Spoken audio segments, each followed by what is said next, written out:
A man flayed alive, screaming in agony, with no memory of who he is or why he's trapped in a world under a blood moon.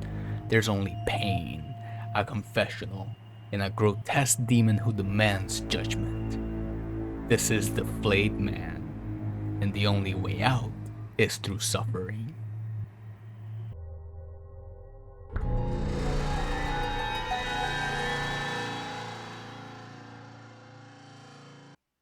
This story begins in pain.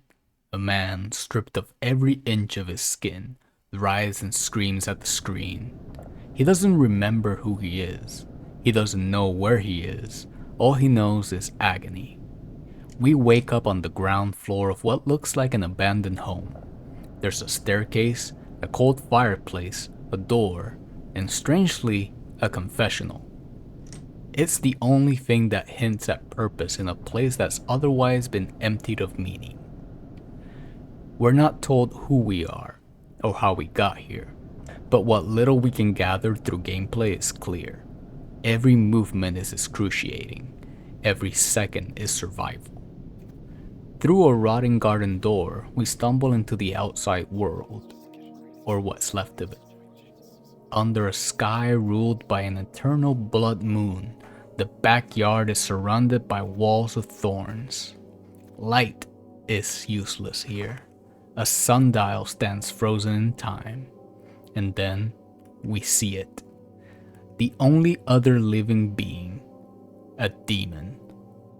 Towering, bloated, covered in sores that weep, its large belly filled with writhing souls. Faces stretch and twist from its skin. It watches us, and it speaks. The protagonist, with no tongue, can only plead silently, but the demon seems to know everything. It mocks us, says we've been laid bare, and maybe that's for the best. Still, it offers us something, thought. It returns to us the gift of reason. We can now think, but we still cannot speak, not yet. We must earn our voice, through discipline. From here, we're free to explore. We find objects scattered around, like an obsidian stone, trash to anyone else. But in this place, even trash feels sacred. On the second floor, we find a massive sun-shaped clock. Ironic, since there's no sun here. The world is drenched in permanent crimson. There's also a bookshelf, empty except for one red book and a hangman's noose hanging ominously nearby. Inside the red book is a puzzle, a riddle, hiding a cat o' nine tails. To claim it, we must understand 3 deaths. Deaths that, according to the book, can purify an unholy man's soul. To hang from a tree, to drown in water, and to be stoned to death. The cat o' nine tails isn't just a tool, it's a symbol. Historically, it was used to punish the flesh. In some Christian sects, it was a method of self-flagellation, used to imitate Christ's suffering and seek purification through pain.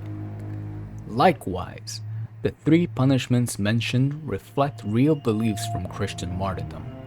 Hanging was something seen as a sacred death, an act of martyrdom for the faithful. Drowning was used as a trial by ordeal, guilty if you floated, innocent if you sank. Either way, you faced divine judgment. And stoning, an execution for moral crimes, was seen by some as payment for sin, before the soul faced God. Back in the house, we explore further, this time a disgusting bathroom coated in rust and grime. Silent Hill fans will feel right at home. Here we collect even more junk, a bucket, a mop, a mirror shard, a chain. None of it makes sense, until it does. We place the obsidian stone, fill the bucket with water, and bring the news from upstairs. Together, they solve the red book's riddle. And just like that, we earn the cat o' nine tails. It feels familiar. Could this be something from our past? Armed with the cat o' nine tails, we return to the demon, but it laughs. I don't need 9 cats, it says. I only need one. We look down at the tool in our hands, obsidian, sharp. Then using that same obsidian, we sever 8 of the 9 tails and hand over the last. The demon smiles. It comments on how much pain a single tail can cause, and how 9 would be too much. Who, it asks, who could ever dream of such things? The conversation turns to morality, to how simple life could become once you set it aside. The demon knows the handle felt right in our hand, but a deal is a deal, and so, for our act of discipline, it gives us a tongue. Not ours, mind you, one plucked from the breathing souls inside its belly. It doesn't matter. We accept it. Beggars can't be choosers. With speech restored, we demand answers, but the demon offers none. Instead, it directs us back to the confessional. If we want clarity, we must first judge another soul. We shamble back inside and take our seat in the dark. On the other side, a voice speaks. They call themselves August. They confess to stealing an apple, not because they were hungry, but because they wanted to sin. Then they threw the apple away. A meaningless act, sure, done for no reason beyond rebellion. We're left with a choice: forgive them or condemn them. No one forgave us, so we passed judgment, condemnation. Returning to the demon, it almost praises us, says we saw past the act and into the intent, the desire to do harm. But it warns us, we are judged by our own standard. We will be shown the same mercy we offer others. We ask again, what is this place? Why are we here? The demon speaks in riddles. It says this world is for judgment, for mercy. It claims to be only a witness, not our jailer. Everything here, it says, is of our own making. Every act, every choice, scored, tallied, measured. It leaves us with nothing but silence and questions. Back inside, something new has appeared. A green book resting where before there was nothing. We read. I guess I'm one of the lucky ones. I survived. He called it discipline, but I saw the look in his eyes. He enjoyed it. He punished for as long as it took for him to get off. I took it for half an hour once. Liam had it the worst. He would use the smallest mistake as an excuse to hurt him. Lord, forgive us all, but I know we all thought the same thing. Thank God it's Liam and not me. This isn't just background. This is personal. This book isn't about a stranger. It's about us. But who are we in this memory? The victim or the aggressor? The whip in our hand felt too familiar. The discipline, the suffering, the pleasure. We close the book and move on. In the bathroom, we use the rusted chain to pull the curtain open, letting pale light shine through the cracked window. It falls on the sundial outside. The shadow points to 9 o'clock. We run upstairs and set the sun-shaped clock to 9:30. The confessional bell tolls. We take our seat again. This time, the voice is Edgar, a drunk, broken, seeking help. He confesses to abuse, to blinding his own cat, Pluto, and then to locking Pluto in the fridge. There's no question. We condemn. Back outside, the demon is gone. In its place, a freshly dug grave.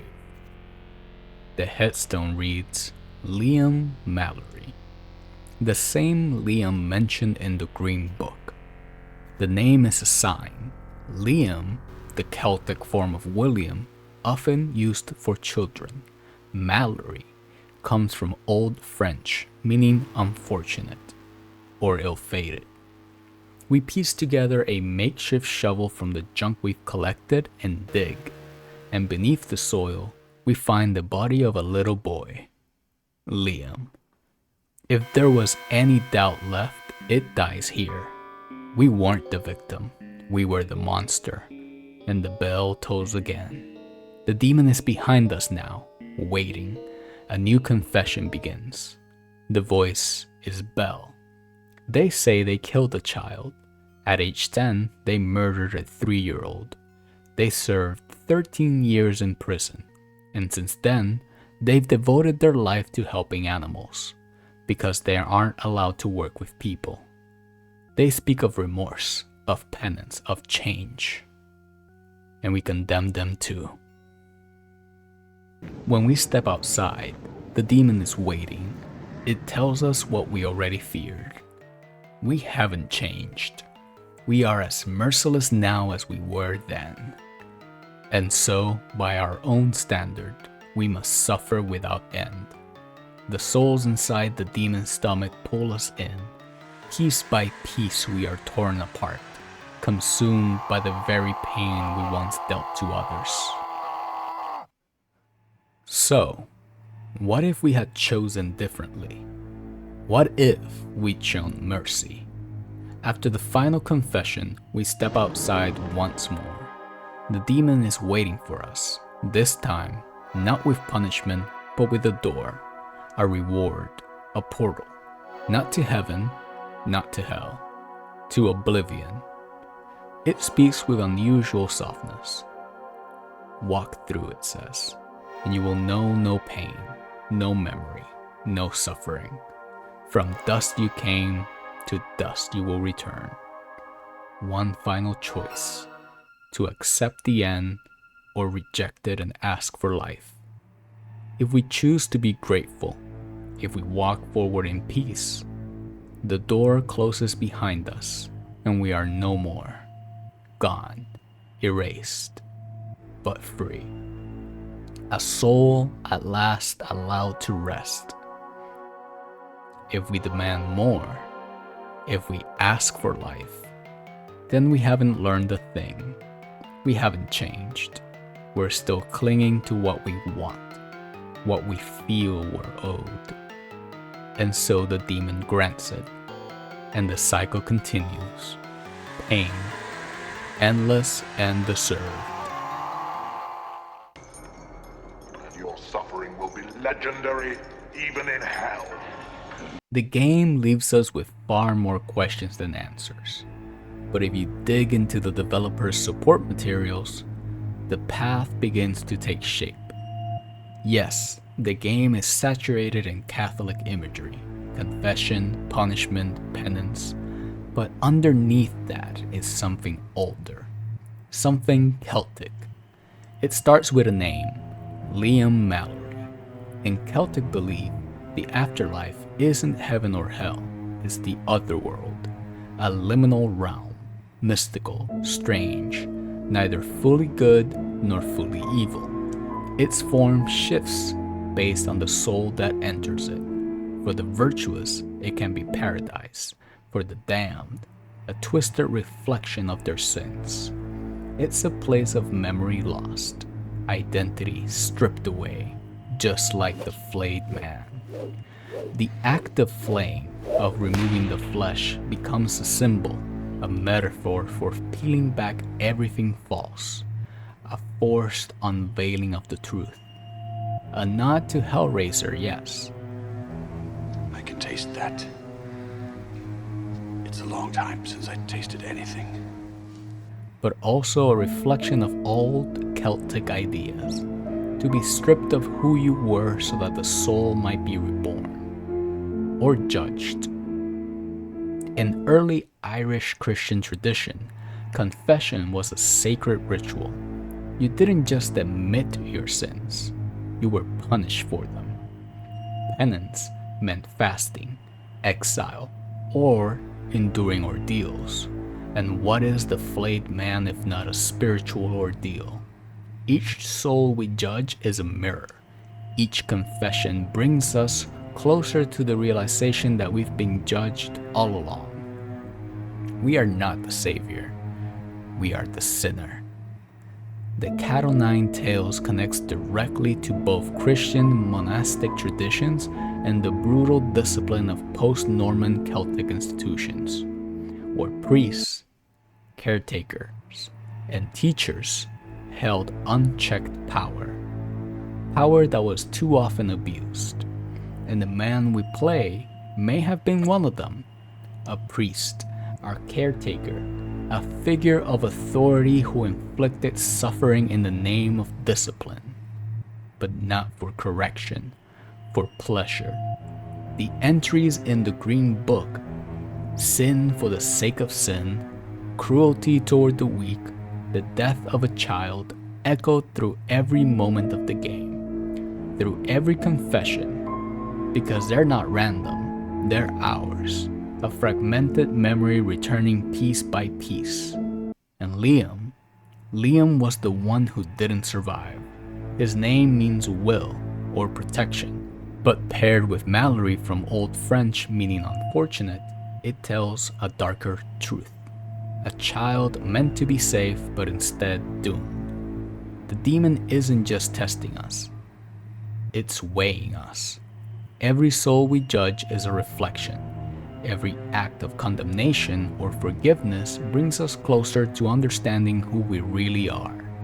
Because in the end, we are the final soul to be judged, not by God, but by ourselves. And there you have it, Night Stalkers.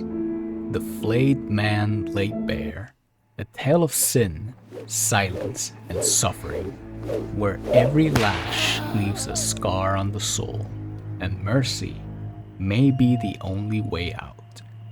If you enjoyed unraveling this grim little mystery, go ahead and stab that like button until it bleeds. Subscribe so you never miss another descent into darkness. And tell me in the comments, did you forgive or did you condemn? I want to know how your nightmare ended. And if there's another cursed game you'd like for me to dissect, whisper it into the void below. As always, from my dark corner of the web to yours, farewell, Night Stalkers. Until the next nightmare.